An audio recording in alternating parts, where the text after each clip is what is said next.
Olá pessoal, tudo bem? Eu sou o Fernando Henrique, sou um dos instrutores do grupo Qualifica, que é composto pelas escolas Educatec, Microjoy e Senhor Bombeiro, né? Eu sou qualificado instrutor credenciado pelo Corpo de Bombeiros do Estado de São Paulo. Hoje eu estou aqui para apresentar para vocês uma aula sobre o tema de hemorragia.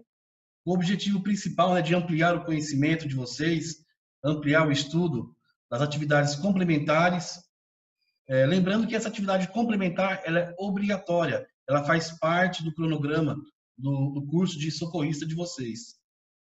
Após a aula, vocês irão ter que responder algumas questões referente a esse tema, né, de hemorragia, e também terá uma questão, um tema para vocês fazer uma dissertação e enviar para a administração do curso. Posteriormente, eu irei passar para vocês o e-mail da administração do curso, onde vocês irão, então, enviar essas respostas e esse tema que vocês irão abordar a respeito da hemorragia. Tá? Tem que ser feito manualmente ou pode ser também da forma digitada. O importante é vocês enviarem para a coordenação, que vai estar valendo como avaliação e presença também. Tá? Então, vamos começar a nossa aula de hoje. Bom, pessoal, tudo bem? Então vamos para aquilo que realmente importa, né? O tema da nossa aula hoje é hemorragia. E antes de iniciar a nossa aula hoje, já quero deixar para vocês aqui uma pergunta muito importante que algumas pessoas possivelmente não saibam ainda. Então, é uma pergunta que eu quero que vocês respondam no final dessa aula, através da avaliação. Eu quero que vocês me respondam, né? Pesquisem. Quantos litros de sangue nós temos no nosso organismo, no nosso corpo? Quantos litros de sangue nós temos no nosso corpo, tá? Então, essa já é a primeira questão, antes de iniciar a nossa aula do tema de hemorragia. Então, vamos lá.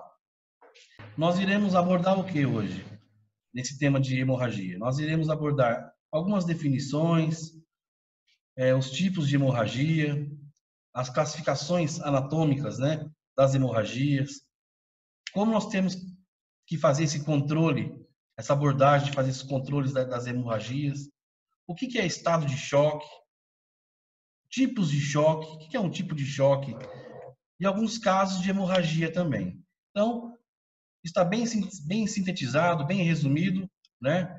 Então, vamos seguir. Definição básica, bem clara, bem sucinta, de hemorragia. O que é uma hemorragia? É uma perda de sangue. Ela pode ser um simples furo, né? Um orifício, ou até mesmo uma decapitação, uma lesão mais grave. Então, é a perda sanguínea por algum orifício. Pode ser corte, pode ser para dentro ou pode ser para fora do nosso corpo. A hemorragia ela pode ser interna, pode ser externa. A forma da hemorragia externa é muito simples. A olho nu, né, nós conseguimos visualizar. Observou que tem sangue no corpo de uma vítima, de uma pessoa? Visualmente, então, ela é uma hemorragia externa. A mais perigosa realmente é a hemorragia interna, aquela que nós não temos como visualizar, nós não temos como saber o que está acontecendo dentro do organismo, né? Dentro do corpo daquela pessoa, do paciente, daquela vítima.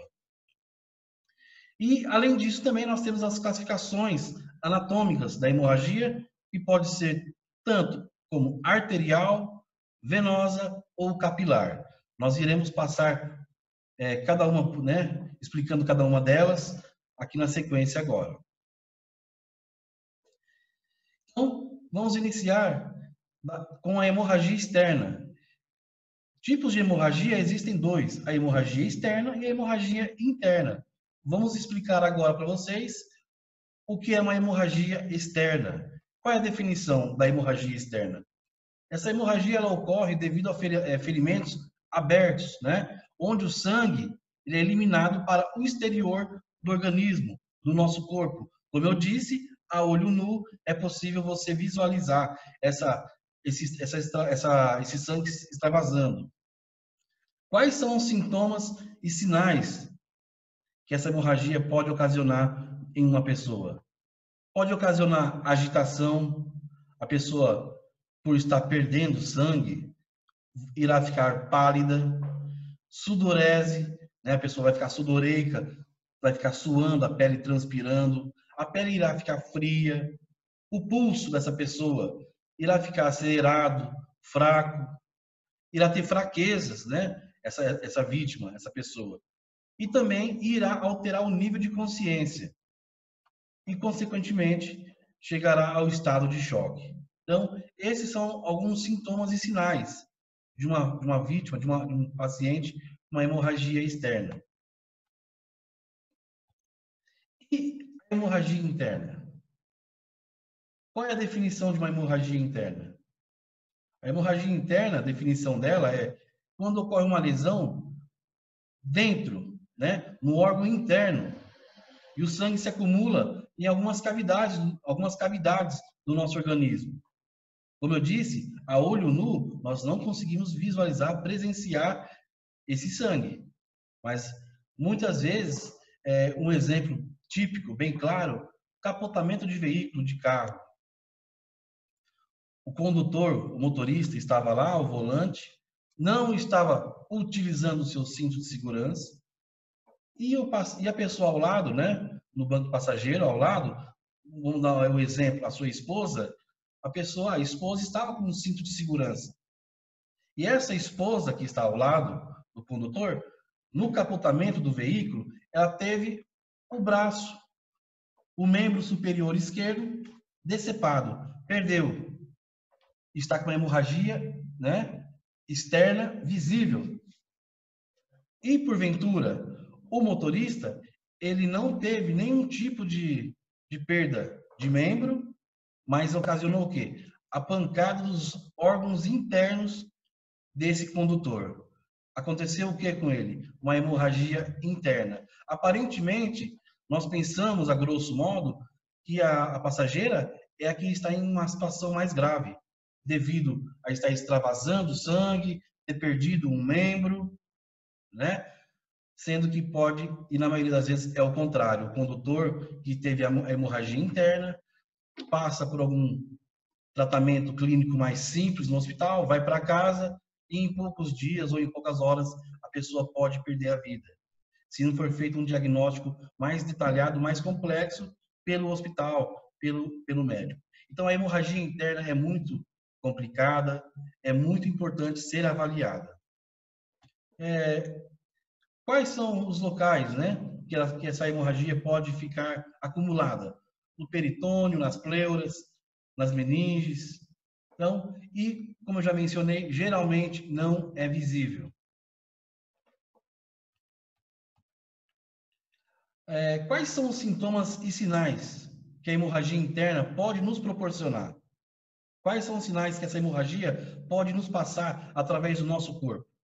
Então, contusões, uma dor abdominal, uma rigidez, irá ficar mais firme, mais duro naquela região onde está afetado, né? Flacidez dos músculos abdominais, a eliminação do sangue através de órgãos que se comunicam com o exterior. Quais são esses órgãos que se comunicam com o exterior?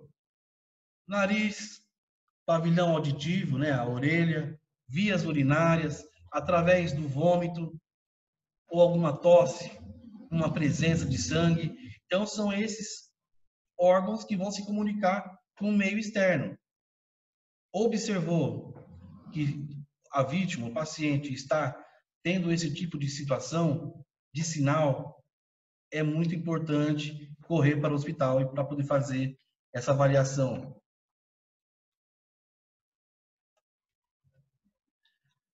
E referente à classificação anatômica, referente à classificação anatômica das hemorragias. Anatomicamente, elas são divididas em três: uma hemorragia arterial, uma hemorragia venosa e a hemorragia capilar. Pelas imagens do desenho aqui, vocês conseguem observar, tem tem uma diferença muito gritante, né? A arterial está jorrando com uma pressão maior o sangue. A venosa tem uma pressão, mas não é tão forte como a arterial. E a hemorragia capilar, um pequeno corte, né, no dedo, na mão ou em qualquer outro local do corpo, onde está extravasando, está tendo a saída do sangue, mas não tem aquela pressão como a arterial ou a venosa.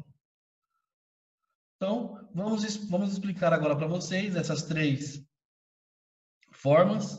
A primeira delas é a arterial, como eu disse. Reparem na imagem no canto inferior direito que tem um vasinho que está jorrando. Ele foi rompido, teve alguma lesão e está extravasando o sangue com uma certa pressão. Então, a arterial é quando o vaso é atingido, é realmente a artéria. É caracterizado por uma hemorragia que faz jorrar esse sangue, ele pulsa com bastante força, com bastante pressão e é de uma cor vermelho vivo, certo? A perda desse sangue é rápida e abundante. Ok? Então, arterial é essa definição, não tem muito segredo. E a hemorragia do tipo venosa? É quando esse vaso ele é atingido, ele é uma veia. Reparem também nessa imagem no canto inferior direito, o corte que tem na mão desse paciente, dessa vítima. Está escorrendo sangue com uma certa, né, força, mas não a ponto de estar com uma pressão maior e extravasando. Ela é caracterizada por uma hemorragia na qual o sangue sai de forma contínua. E a cor desse sangue é um vermelho um pouco mais escuro. Não é aquele vermelho claro com força da arterial. É um vermelho mais escuro. Também pode ser abundante. Ele pode ser abundante. Não é necessário que seja abundante. E por último, não menos, né, importante, é a hemorragia capilar. É quando o vaso atingido é um capilar. O sangue ele escoa lentamente, normalmente numa cor menos viva que o sangue arterial. Não tem uma pressão, né, determinada pressão forte. É perigoso também, claro, requer cuidados especiais. Então, nós passamos agora os três tipos, né, anatomicamente, de hemorragia. E qual é a forma? Como é que nós devemos controlar uma hemorragia? Todos nós sabemos e nós seguimos no atendimento pré-hospitalar, no curso de socorrista que nós fazemos, nós seguimos o XABCDE. E nós sabemos, vocês sabem também, que o X é para grandes hemorragias. Nós temos que fazer esse controle de grandes hemorragias assim que nós chegamos em uma cena, né? Antes de passar, de pular as etapas. E nós também sabemos que a letra C também faz parte do controle de hemorragias, mas são das pequenas hemorragias, né? Então, a letra X e a letra C, do nosso X, A, B, C, D, E da vida, faz parte desse controle de hemorragia. Então, primeira forma, pressão direta sobre o ferimento. Segunda forma, elevação do membro. Alguns livros, literaturas, não estão mais adotando essa elevação do membro, né? Mas nós aprendemos que é necessário fazer essa elevação do membro. E a terceira forma, compressão dos pontos arteriais. Como nós já aprendemos agora atrás, em alguns slides, a artéria é onde que faz jorrar, compressão. Então, você fazendo a compressão desses pontos arteriais no corpo, vai minimizar a extravasação, a perda sanguínea em abundância, com mais rapidez. Observação, muito importante. Em casos de amputação, esmagamento de membro, hemorragia em vaso arterial de grande calibre, né, onde esteja extravasando, perdendo muito sangue, nós devemos empregar a combinação das técnicas de controle de hemorragia. Uma dessas técnicas de controle de hemorragia, o exemplo é o torniquete. Prestem atenção nessa palavra, torniquete. No final da nossa aula do tema de hoje, vocês irão ter um estudo de caso, uma questão para resolver, então, que será referente a essa combinação técnica aqui, esse controle técnico de hemorragia, que é o torniquete. Então, prestem atenção nessa palavra e no final vocês irão ter uma avaliação, um estudo de caso para poder responder. Então, vamos agora especificar, explicar cada tipo de controle de hemorragia. Então, pressão direta sobre o ferimento. A imagem é bem clara para vocês, que tem aqui no slide. Tem uma vítima, um paciente ao solo, no chão, está com uma hemorragia, com sangramento. O socorrista, primeira coisa, já está enluvado, sempre utilizar as luvas, uma segurança nossa, faz parte da biossegurança do socorrista, utilizar os EPIs, sempre, luva, máscara. Então, colocar a sua mão enluvada diretamente sobre o ferimento dessa pessoa, né? Aplicar, fazendo pressão, apertando o ponto da hemorragia, para diminuir essa saída, né? Essa perda sanguínea. A pressão da mão poderá ser substituída por um curativo. Vocês chegaram em determinado local, aconteceu o acidente, não tem nenhum tipo de material para fazer a hemostasia, mas pediram o auxílio, chamaram, chegou o SAMU, chegou um bombeiro, o pessoal qualificado, treinado, habilitado tem esses equipamentos, esses EPIs, essas formas de fazer essa contenção, que é através da atadura, da gaze. Então, pode retirar a mão e colocar a gaze para poder fazer essa pressão direta sobre o ferimento. A interrupção precoce, você tirar precocemente essa pressão direta, ou retirando o curativo, o que vai ocasionar? Vai remover aquele coágulo, aquela pequena pele meio esbranquiçada que já está formando sobre esse ferimento. Esse coágulo, ele serve para proteger. Então, não é proibido retirar esse coágulo, essa pelinha um pouco mais densa, mais dura, acima dessa hemorragia, dessa lesão. A segunda forma do controle é elevação de membro. Eleve o membro de modo que o ferimento fique acima do nível do coração, para evitar que extravase, que aconteça a perda sanguínea, né? Também temos uma imagem aqui que ilustra muito bem o significado, o sentido dessa elevação do membro. Essa técnica ela pode ser usada, utilizada em conjunto com a pressão direta nas hemorragias, tanto dos membros superiores ou os membros inferiores, as pernas. Os efeitos da gravidade é o que vai ajudar a diminuir essa pressão sanguínea, auxiliando, então, nesse controle de hemorragia. Ok? Essa técnica, ela não deve ser empregada quando houver a suspeita de fratura. Então, vocês chegaram em determinada cena para fazer um atendimento, a vítima tem uma suspeita de fratura, é importante evitar a elevação do membro, ok? Então, é importante ser feita a avaliação correta dessa vítima, desse paciente, para não agravar mais a situação dele. Não adianta você chegar numa cena para fazer a sua ocorrência, o seu trabalho, e já chegar fazendo o controle de hemorragia de uma vítima, sendo que ela está toda estourada, toda quebrada, cheia de fraturas, você pode ocasionar, né, agravar ainda mais a situação dessa vítima. Vamos então para a terceira forma de nós fazermos a contenção dessa hemorragia. É a dos pontos arteriais, como eu disse. Então, a primeira situação é comprima a artéria que passe rente a uma superfície do nosso corpo e a uma estrutura óssea. Vai ser visível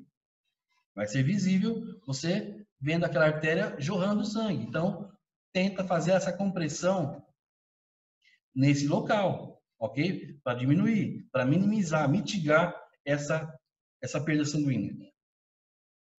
Consequentemente, o fluxo de sangue será diminuído, facilitando o que, então? A contenção da hemorragia, que nada mais é do que a hemostasia. A hemostasia é todo esse processo de conter a hemorragia, ok? Essa técnica deverá ser utilizada, então, após a pressão direta, ou quando a pressão direta, com elevação do membro, tenha falhado.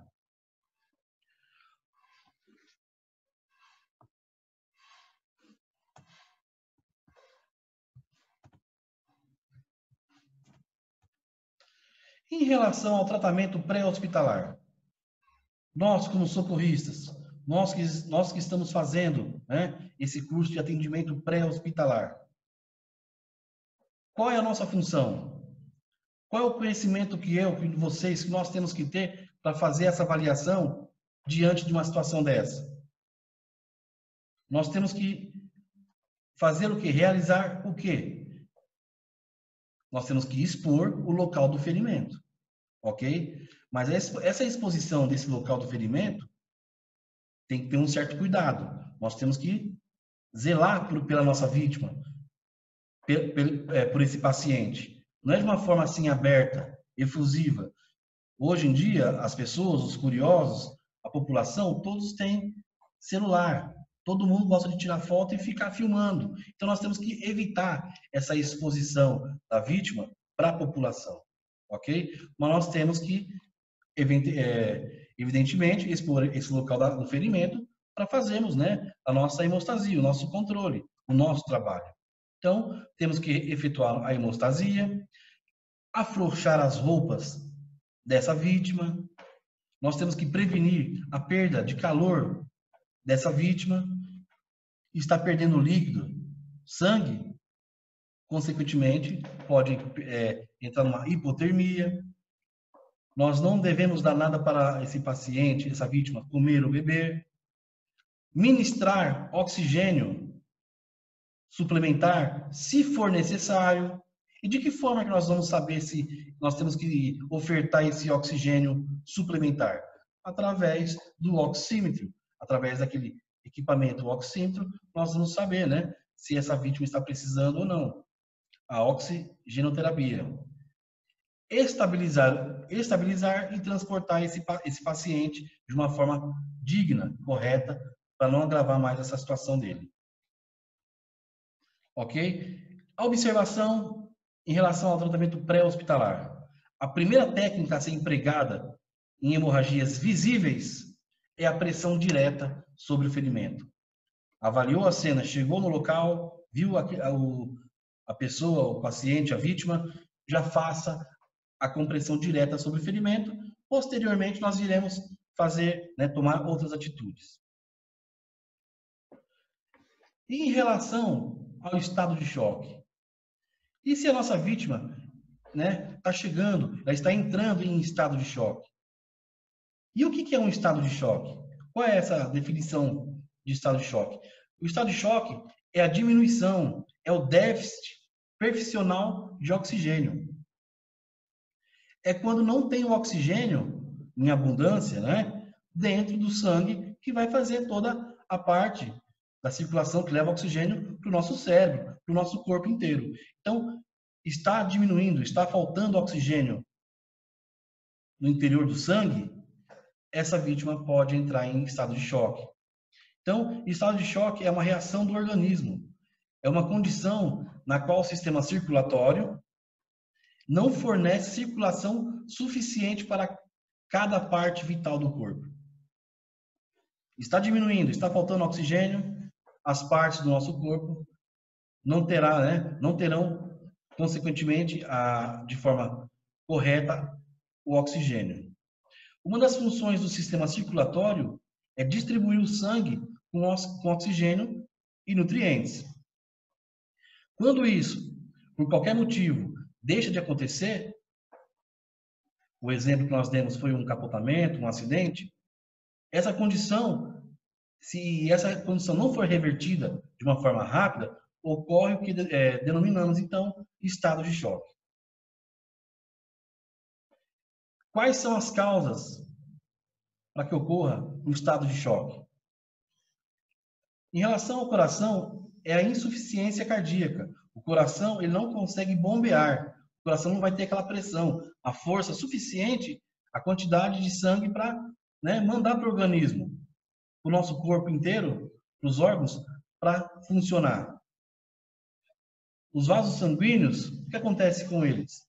Por algum motivo ou outro, eles vão dilatar e vão impedir que o sistema permaneça corretamente, né? O volume de sangue circulante, ele deve ser obrigatoriamente ser da forma do sistema fechado, né?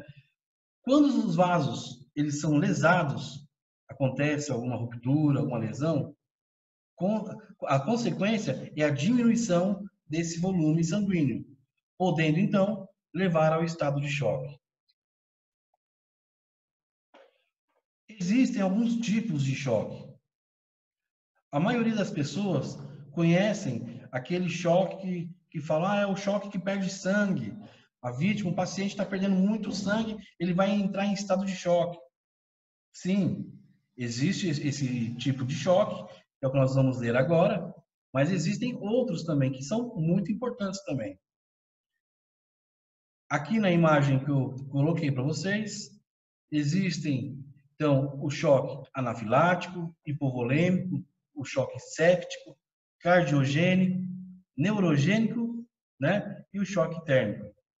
Então, o choque ele pode ser classificado de várias formas, porque existe mais de uma forma, mais de uma causa, né? Que pode acontecer com a vítima, com o nosso paciente. É de fundamental importância. É muito importante que o socorrista ele saiba diferenciar, discernir quais são as formas, quais são os tipos de choques que esse paciente pode evoluir, desenvolver durante essa situação. Então, vamos agora aprender cada um desses tipos de choque. O primeiro é o choque hipovolêmico. O que é hipovolêmico? Volêmico de volume, né? Então, ele é causado pela redução acentuada do volume circulante de sangue no nosso organismo, devido à sua perda de sangue.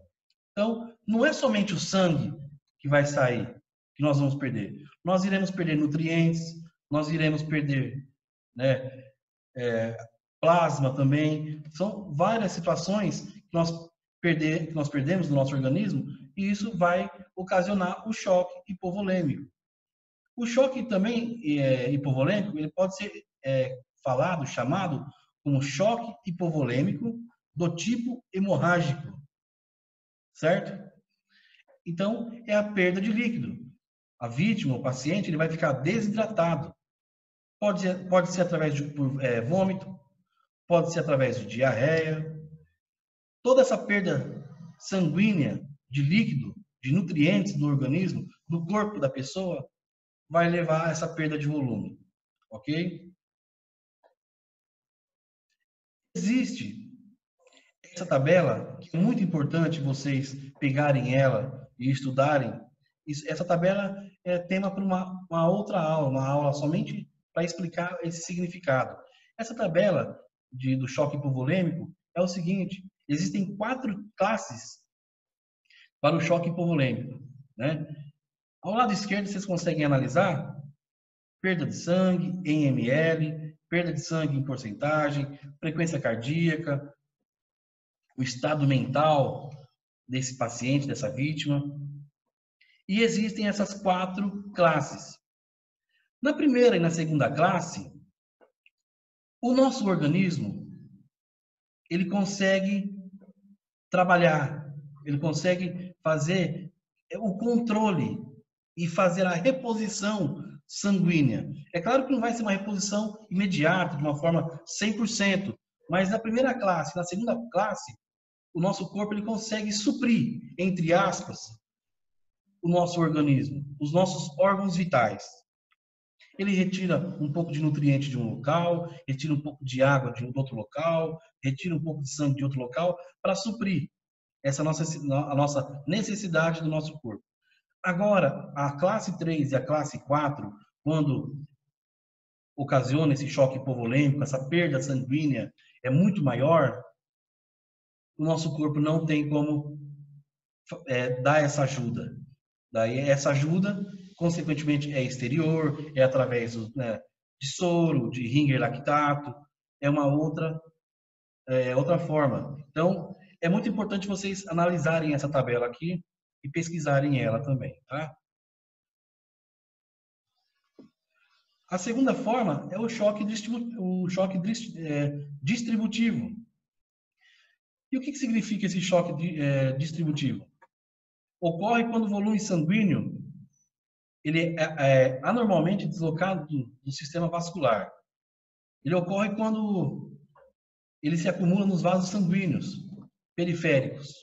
Periferia, mais distante, ok? O choque distributivo ele pode ser causado por perda do tônus vascular. O que é esse tônus vascular? É a tensão elástica, é uma contração ligeira. Essa contração ligeira que permite iniciar uma contração rápida, né? Para que volte esse sangue, esse volume de sangue das extremidades para os órgãos mais centralizados, vamos dizer dessa forma. Esses vários mecanismos que levam à vasodilatação inicial no choque distributivo, que se subdividem-se em 3 formas: o choque neurogênico, o choque anafilático e o choque séptico. É o que nós iremos ver agora. Choque neurogênico. O que é um choque neurogênico? É o choque que é causado quando o sistema nervoso ele não consegue controlar o calibre dos vasos sanguíneos, que ocorre como consequência de uma lesão na medula espinhal. O volume de sangue disponível é insuficiente para preencher todo o espaço desses vasos dilatados.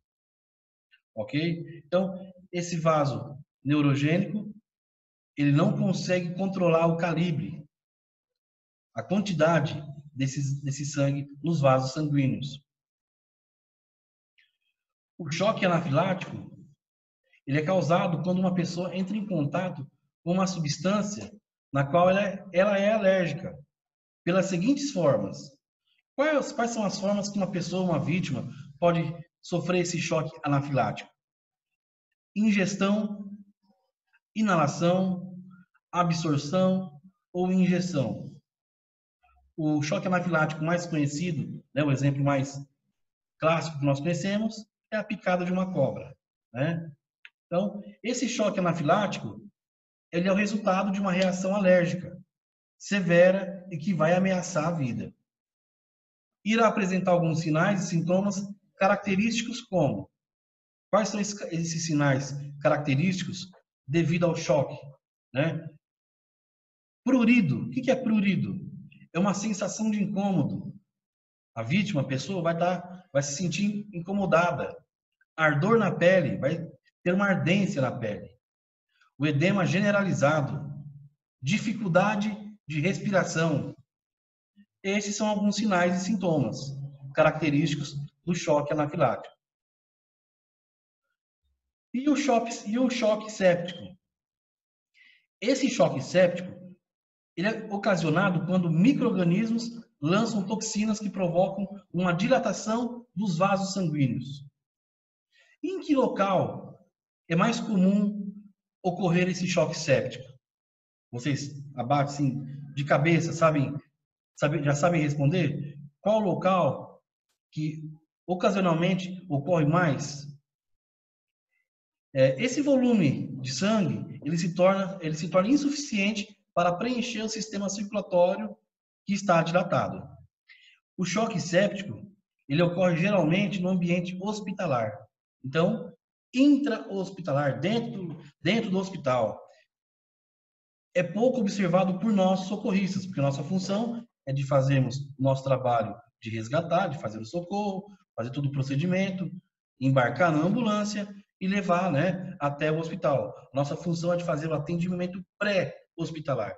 E, geralmente, esse choque séptico acontece dentro dos hospitais, onde tem bastante bactéria, né?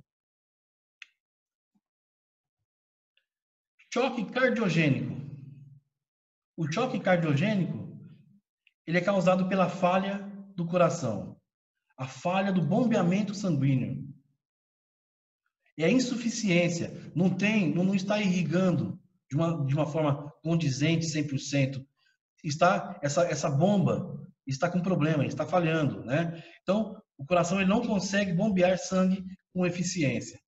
Essa inadequada função cardíaca pode ser causada pelo enfraquecimento do músculo cardíaco, das válvulas do coração, do sistema de condução elétrica. Começou a ocasionar algum problema mais complexo no nosso coração, no bombeamento, a consequência pode ser esse choque cardiogênico. Agora, sinais e sintomas gerais do estado do choque. Eu falei de alguns tipos de choque. Então, sinais e sintomas gerais desses choques. A vítima irá ficar com inquietação, com ansiedade, dificuldade de respiração, pode ser uma respiração superficial, rápida, lenta. O pulso dessa vítima, desse paciente, pode ficar rápido, fraco, a pele fria, úmida, pegajosa, a pele pálida, meio que arroxeada, cianótica, né, dessa vítima. As pupilas irão ficar dilatadas, frio, fraqueza, tontura, hipotensão, alteração do nível de consciência. Você irá fazer perguntas para ela, né? No método Sampla ou no método Sample, você irá fazer perguntas para essa vítima. Que dia que é hoje? Qual é a cor da sua roupa? O que você fez? Para onde você estava indo? Qual o seu nome? O nível de consciência dela não vai estar totalmente 100% e ela não vai saber responder as perguntas simples. Então, esses são alguns sinais e sintomas que os tipos de choque vai nos levar a fazer uma avaliação mais criteriosa, mais embasada. E o enchimento capilar. Quando nós temos um caso de hemorragia, uma lesão, uma vítima, nós temos que fazer o quê? Apertar a ponta do nosso dedo, no caso do dedo da vítima, né? Apertou sobre o dedo, a unha dessa vítima, o preenchimento, esse enchimento capilar, ele tem que voltar em menos de 2 segundos. Se você observar, perceber que ele não fez o retorno, que a pele continuou meio que esbranquiçada, pálida, não voltou essa coloração rosada do sangue, essa vítima está com uma hemorragia. Então, é uma outra forma de nós sabermos, né, agir de uma forma correta. E qual que é o tratamento pré-hospitalar em relação ao estado de choque? Já foi mencionado, mas é muito importante reforçar. Tem que ser avaliado o nível de consciência através da escala de coma de Glasgow pupilar, que houve, né, que teve uma alteração há 2 anos atrás, em 2018. Esse tema de avaliação nível de consciência será um tema também somente de uma aula para explicar esse estado de coma de Glasgow pupilar. Mais para frente, com certeza, nós iremos ter uma aula referente somente a esse tema. Em relação ao tratamento pré-hospitalar, nós temos que posicionar essa vítima deitada, decúbito dorsal. Decúbito dorsal é com as costas para o chão, abrir as suas vias aéreas, estabilizar a sua coluna cervical.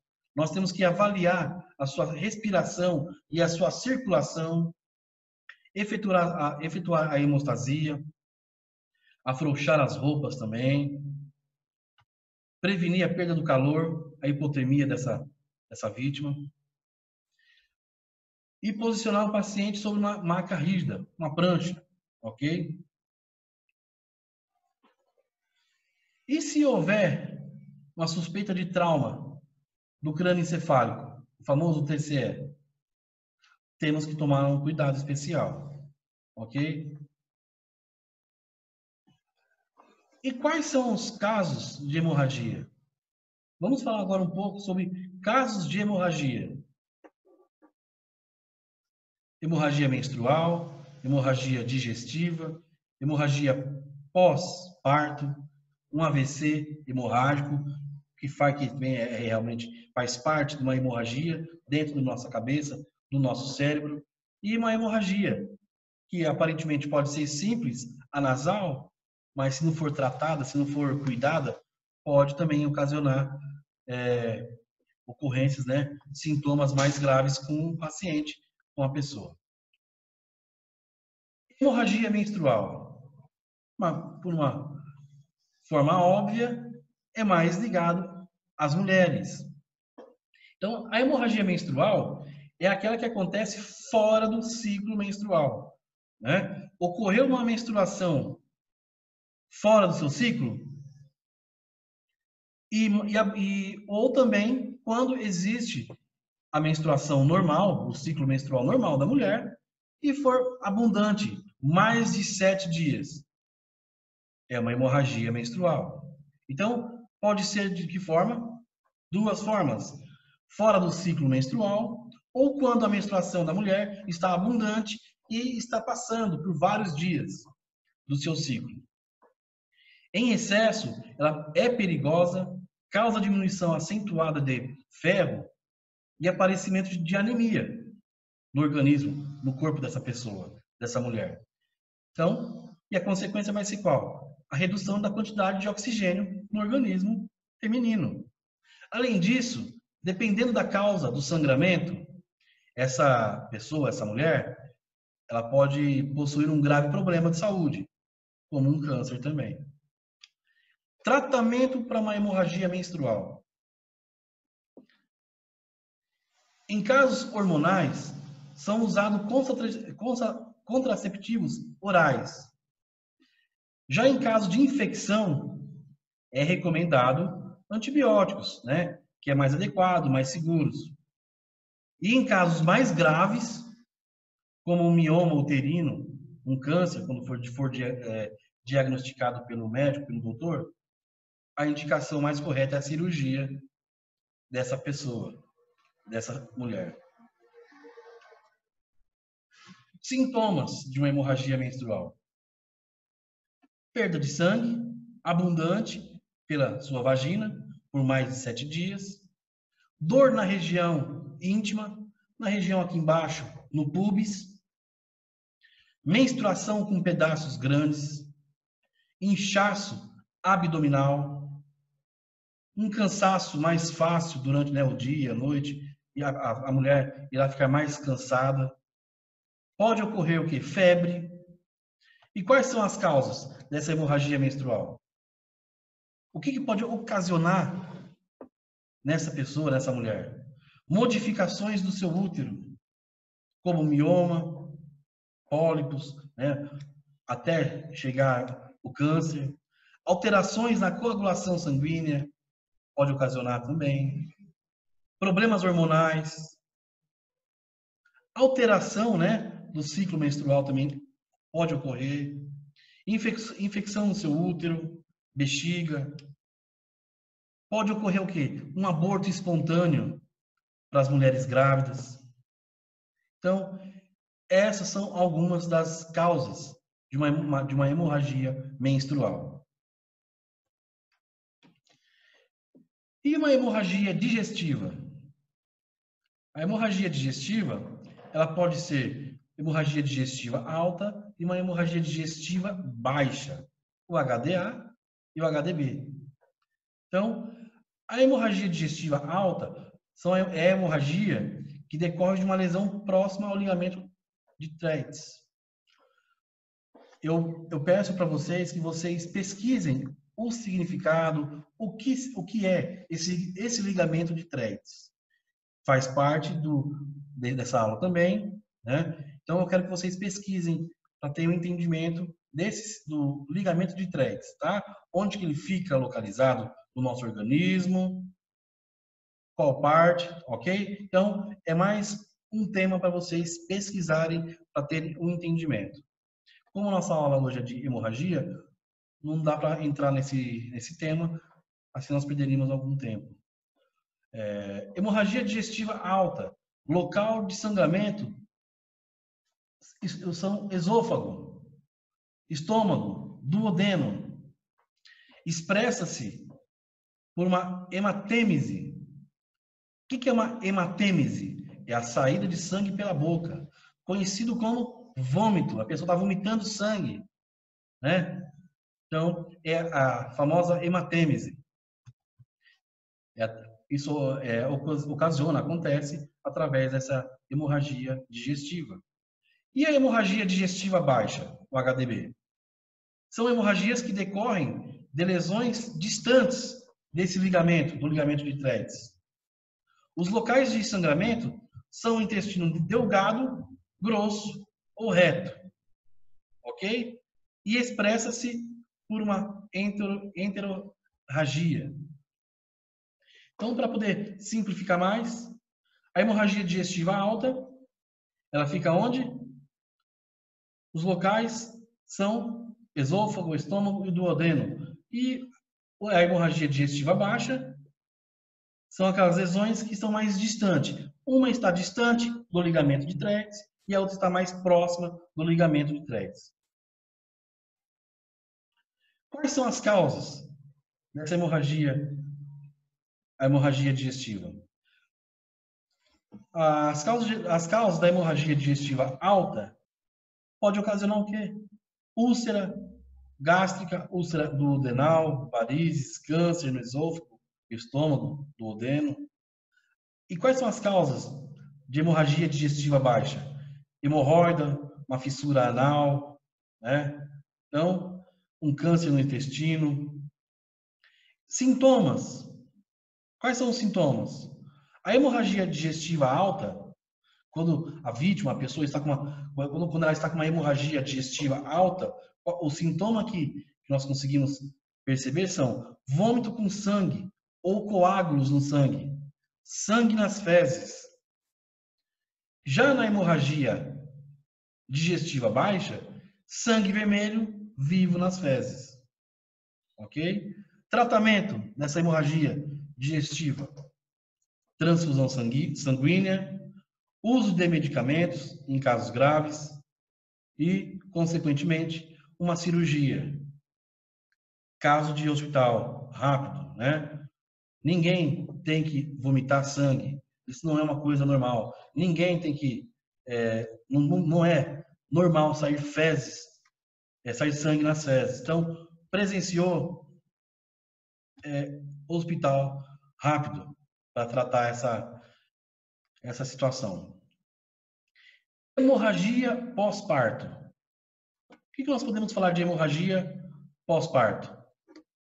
A hemorragia pós-parto é a perda de grande quantidade de sangue imediatamente após o parto. É uma das funções, é uma das consequências também da hemorragia pós-parto. Grande perda de sangue após o parto. Maior causa de morte das mães após o trabalho de parto, devido à possibilidade de levar ao estado de choque e à morte. Então, maior causa de morte das mães também a hemorragia pós-parto. Ocorre logo após a saída da placenta, devido ao fato do útero não contrair-se espontaneamente. Quando existe uma perda de sangue abundante, ou seja, maior que meio litro, 500 ml, é necessário uma transfusão de sangue urgente para que o coração, pulmão, cérebro, né, os órgãos vitais, rins, não sejam afetados pela falta de sangue. E, consequentemente, também o oxigênio. Aconteceu de perder muito sangue pós-parto, tem que ser feito essa transfusão, tem que ser reposto esse volume sanguíneo, essa reposição volêmica de sangue, ok? Quais são as causas? Quais são as causas dessa hemorragia pós-parto? Quando o trabalho de parto ele é prolongado ou anormal, está tendo alguma dificuldade desse bebê, né, nascer. Uma grande distensão do útero durante a gravidez. Aumentou a proporção, o tamanho do útero dessa mulher. Uso de medicamentos como relaxante muscular, grandes quantidades de magnésio durante a gravidez, pode ocasionar também essa hemorragia pós-parto. Se a nossa gestante possui alguma ferida no seu útero, causada por um parto espontâneo, e também as dificuldades na coagulação sanguínea são algumas causas dessa hemorragia pós-parto. E como nós devemos tratar, né, fazer o controle de uma hemorragia pós-parto? Com o uso de ocitocina. O que é uma ocitocina? É um hormônio produzido pelo hipotálamo que tem a função de promover as contrações musculares uterinas, né? Nós vamos induzir, né? E, consequentemente, vai fazer o quê? Vai reduzir esse sangramento durante o parto e também a massagem no útero, que vão estimular a contração do mesmo. Então, para controlarmos essa hemorragia, nós devemos, né, utilizar essa ocitocina. E isso tudo intra-hospitalar, ok? Nos casos extremos, pode-se optar por cortar, então, as artérias que irrigam o útero ou até mesmo retirá-las. Existe também o AVC hemorrágico. Existe o AVC isquêmico e existe o AVC hemorrágico.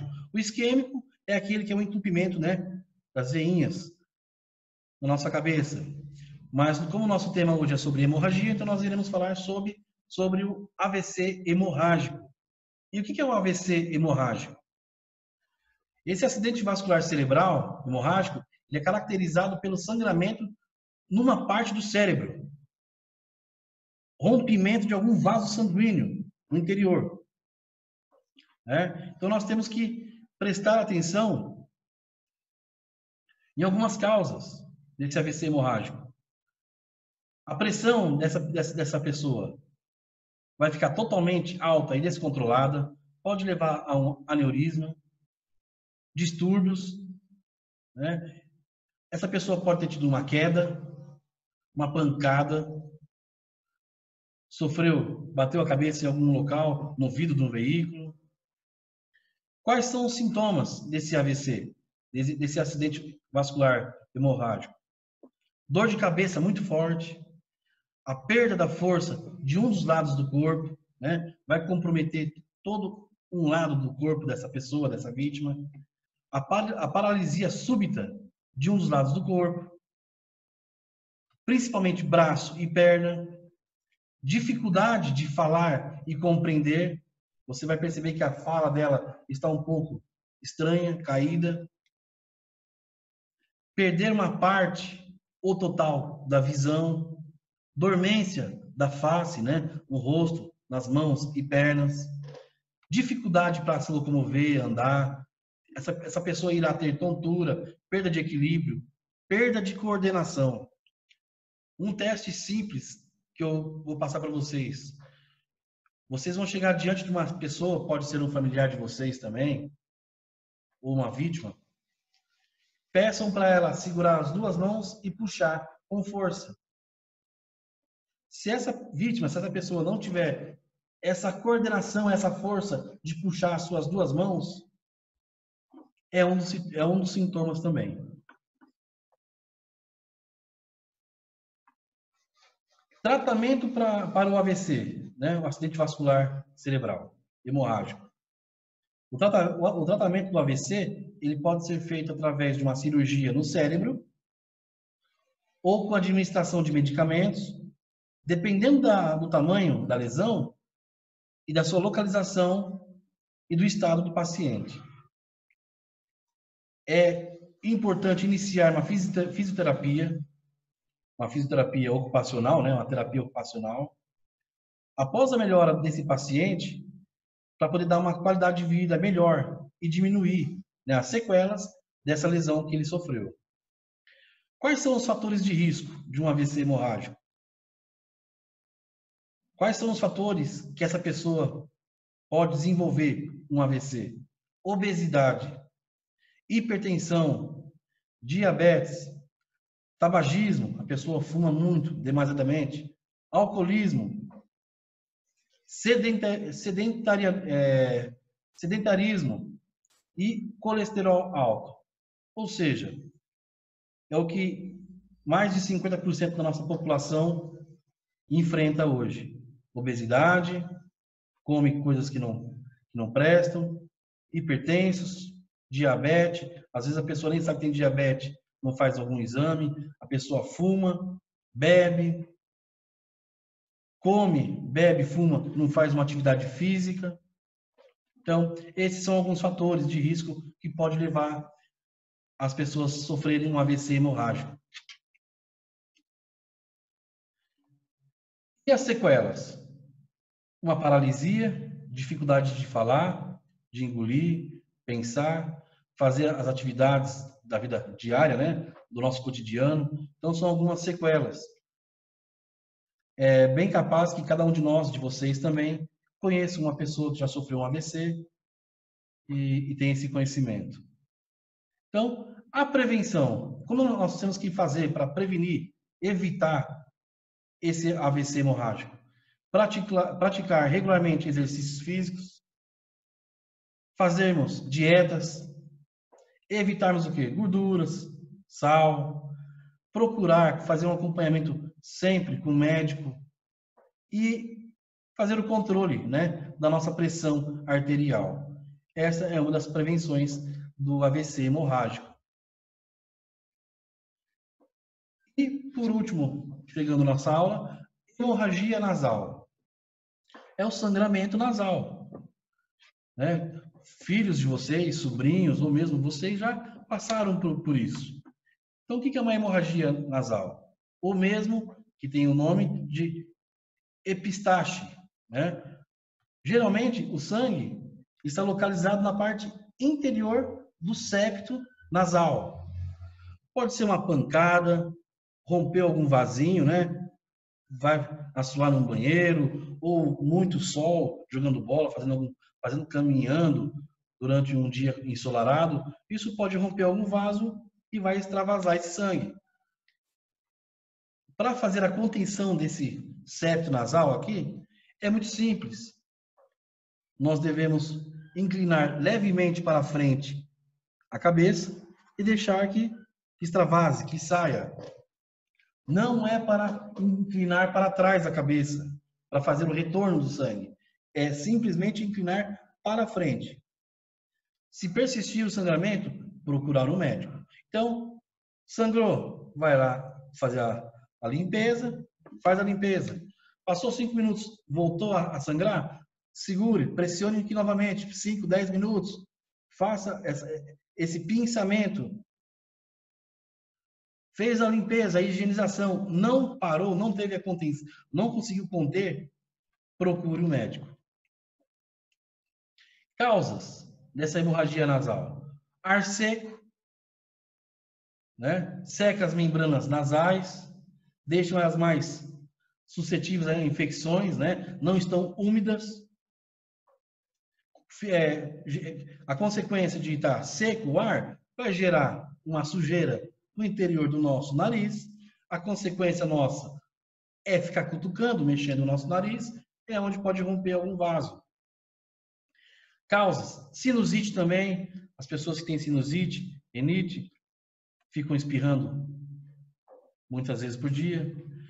O uso de drogas, né, de cocaína, resfriado comum, desvio de septo, corpo estranho no nariz, alguns spray nasais, todos esses são as formas, são as causas de uma hemorragia nasal.